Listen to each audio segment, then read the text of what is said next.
하지만 여러분, 포기하긴 이릅니다. 2026년부터 딱 4년 동안 한시적 세금 탈출구가 있습니다. 4년의 골든타임 기회를 놓치지 마세요.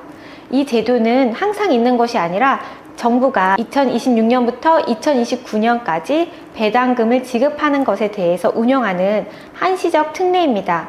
이 시기에 고배당 주식 포트폴리오를 집중 운영해 절세 실익을 극대화해야 합니다. 주식창에 빨간불, 파란불에 일희일비하며 하루를 보내는 거 정말 힘든 일입니다. 하지만 꼬박꼬박 들어오는 배당금이 있다면 이만큼 든든한 노후가 있을까요? 오늘 이 영상을 보시는 분들은 주식창 꺼두셔도 좋습니다. 국세청 16년과 조사국 10년의 경험, 국세청에서 온 세무사 언니. 안녕하세요. 자산승계 전략실의 국세언니 김혜리입니다. 여러분, 매일같이 요동치는 주식 차트 보느라 밤잠 설치고 계시진 않나요? 사실 진정한 자산가는 시장의 변동성에 일희일비하지 않습니다. 대신 확정된 현금 흐름, 즉 배당에 집중하시죠. 꼬박꼬박 들어오는 현금 배당이야말로 누구나 원하는 경제적 방패가 되기 때문입니다. 그런데 현장에서 상담을 하다 보면 안타까운 사례가 참 많습니다. 평생 아끼고 모아 우량주와 고배당주에 투자했는데 연간 배당금이 2천만 원을 넘어가는 순간 나라에서 고소득자라며 무거운 세금 고지서를 보냅니다. 정성껏 밤낮으로 고심하며 만든 배당 수익이 세금으로 새어나가는 걸 보면 허탈해 하시는 분들이 정말 많으세요. 하지만 여러분, 포기하긴 이릅니다. 2026년부터 딱 4년 동안 정부가 자본시장 활성화를 위해 열어둔 한시적 세금 탈출구가 있습니다. 오늘 이 영상에서 이 기회를 어떻게 내 것으로 만드는지 그 전략을 정리해 드리겠습니다. 내 노후자산 지키는 고배당 분리과세 총정리입니다. 주식시장이 오르고 내리고 주식창을 하루 종일 보는 것이 쉽지 않습니다. 요즘에 상담을 하다 보면 참 걱정되는 일이 많습니다. 삼성전자 같은 우량주, 고배당주에 투자해서 연간 배당금이 2천만 원 넘어가더라도 나라에서 세금 더 내라, 건보료 더 내라, 고지서 날아오거든요. 애써 불린 내 재산이 세금으로 줄줄 새는 걸 보면 얼마나 속상하시겠어요. 하지만 이 영상 보시면 조금 생각이 달라지실 겁니다. 2020년부터 딱 4년 동안 정부가 세금을 할인해주고 있습니다. 고배당 분리과세입니다. 이름이 조금 어렵죠. 고배당 분리과세, 쉽게 말하면 배당을 많이 주는 기업에 투자하면 세금 계산할 때 다른 소득이랑 안 섞고 따로 빼서 싸게 과세하겠다는 겁니다. 고배당 상장사는 어떤 요건일까요? 우리가 일반적으로 말하는 배당 많이 주는 법인이 아닙니다. 세법에서 정한 요건을 갖춰야 되는데요. 배당 성향이 40% 이상인 상장사 또는 배당 성향이 25%이면서 직전 연도 배당보다 10% 이상 배당이 증가한 상장사일 경우에 해당합니다. 다만 주의하실 점이 있는데요. 배당 많이 주는 고배당 주식 펀드일 경우에는 해당이 되지 않습니다. 즉 상장지수 펀드, ETF를 포함한 공모펀드와 사모펀드 등에서 받는 분배금, 즉 배당은 분리과세 대상이 아닙니다. 2026년 1월 1일 이후 앞에서 설명한 요건에 맞는 고배당 기업으로부터 받은 배당은 분리과세 대상이 됩니다. 따라서 분기배당, 중간배당, 결산배당 등 현금 배당은 모두 포함이 됩니다. 그러니까 올해 2026년부터 지급받는 배당을 내년 5월 종합소득세 신고부터 30년 5월 신고까지 한시적으로 운영됩니다. 2026년부터 지급받는 배당부터 2029년까지 지급받은 배당이 포함되고요. 자동 적용은 아니고 신청서를 내야 합니다. 그럼 우리는 이 고배당 기업을 어떻게 알 수 있을까요? 국세청은 한국거래소 등을 협력해 데이터베이스를 구축하고 종합소득세 신고할 때 고배당 분리과세 신청 대상임을 안내합니다. 또한 홈택스에서 확인할 수 있도록 2026년에 개발을 하고 있고요. 고배당 기업으로부터 받은 배당 내역을 신고 도움 자료로 납세자에게 안내하게 됩니다. 그렇다면 지금까지는 금융소득, 배당소득을 어떻게 과세했을까요? 이자랑 배당 합쳐서 1년에 2천만 원 넘으면 내 연봉이나 연금, 다른 소득이랑 모두 합쳐서 세금을 매겼습니다.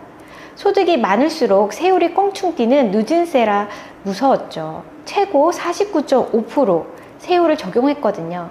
그렇다면 2026년부터는 어떻게 된다는 거죠?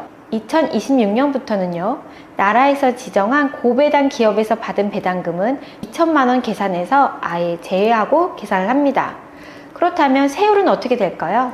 다른 소득이랑 합치지 않고 딱 그 배당금에 대해서만 14%에서 30% 낮은 세율로 세금을 내고 끝낼 수 있습니다. 예를 들어 설명해 볼게요. 연봉 7천만 원 받는 분이 배당을 6천만 원 받으면 예전엔 세금이 2,500만 원 넘게 나왔거든요. 그런데 이 제도를 써서 고배당 기업에서 3천만 원의 배당을 받는다면 세금을 약 482만 원, 약 500만 원 가까이 아낄 수 있습니다. 다시 말해서 기존 방식에서는 2,580만 원의 세금을 냅니다. 분리과세를 선택하면 약 2,104만 원만 내면 됩니다. 482만 원, 이만큼의 현금이 세금을 내는 대신 여러분의 통장에 그대로 남게 됩니다. 소득이 높은 자산가일수록 이 효과는 점점 더 커집니다. 여러분들이 궁금해하실 법한 내용 제가 딱 3가지 짚어드릴게요. 내 주식이 고배당주인지 제가 어떻게 아나요? 걱정하지 않으셔도 됩니다. 기업이 한국거래소 홈페이지에 저희 고배당 기업입니다 라고 직접 공시를 올립니다. 즉 세법에서 정하는 요건을 갖춘 고배당 기업이어야 하고, 언론에서 말하는 배당을 많이 주는 기업이다, 이것만으로는 부족합니다. 이는 한국거래소 상장공시 시스템 KND를 통해 직접 확인할 수 있습니다. 또한 2026년부터 세법상 고배당 기업은 뉴스나 증권사 앱을 통해서도 쉽게 확인할 수 있습니다. 그리고 국세청에서는 홈택스에서도 종합소득세 신고할 때 조회할 수 있게 안내를 해줍니다. 2026년에 새로 산 주식도 혜택을 주나요? 네, 당연하죠. 예전부터 들고 계셨던 분은 물론이고 2026년에 새로 투자해서 배당을 받은 분들도 똑같이 혜택을 누릴 수 있습니다. 2026년 1월 1일 이후 지급받는 배당부터 적용됩니다. 기존 주주뿐 아니라 2026년에 새로 주식을 사신 분들도 해당되니까 지금부터 종목을 눈여겨보셔야 합니다. 그럼 무조건 이 제도가 좋은 건가요? 아니요, 그렇지 않습니다. 주의하실 점이 있습니다. 타소득 금액이 5천만 원 이하이신 분들의 경우에는 오히려 기존 방식으로 소득세 신고하는 것이 유리할 수 있습니다.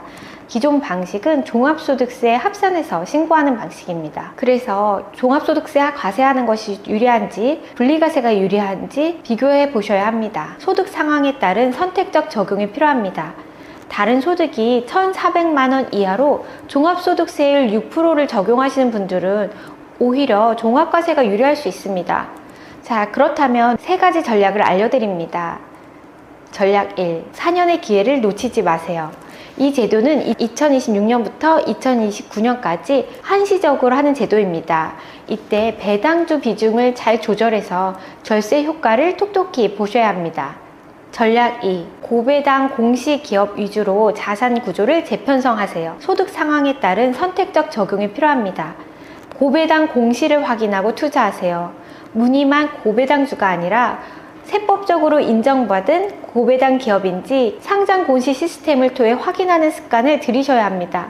이제는 단순 배당 수익률이 아니라 세금을 뺀 후 실질적인 수익을 따져야 합니다. 전략 3. 종합소득세 신고 시 분리과세 신청서를 제출해야만 혜택을 줍니다. 가만히 계신다고 나라에서 알아서 깎아주는 제도가 아니에요. 다음해 5월에 종합소득세 신고하실 때 분리과세 신청서를 꼭 내야 혜택을 봅니다. 신청하지 못했다면 혜택을 볼 수 없습니다. 오늘 내용으로 고배당 분리과세 조금 정리가 되셨나요? 세금이라는 게 참 어렵지만 조금만 관심 가지면 우리 자산을 훨씬 더 든든하게 지킬 수 있습니다. 여러분과 자산승계 전략실이 함께 하겠습니다. 오늘 영상이 유익하셨다면 구독과 좋아요 부탁드립니다. 저에게는 큰 힘이 됩니다. 여러분의 든든한 파트너 국세언니 김혜리였습니다. 국세언니TV 앞으로도 자산가의 실제 고민을 해결하는 유익한 정보로 찾아뵙겠습니다. 다음 영상에서 다시 뵐게요. 아마 많은 분들이 그래서 고배당 주식 투자해서 배당을 받으면 건강보험료는 어떻게 되는 건데? 하고 궁금해 하실 텐데요. 투자자분들에게는 세금만큼이나 중요한 이슈죠. 건강보험료와 관련된 절세 전략은 다음 영상에서 다뤄드리도록 하겠습니다.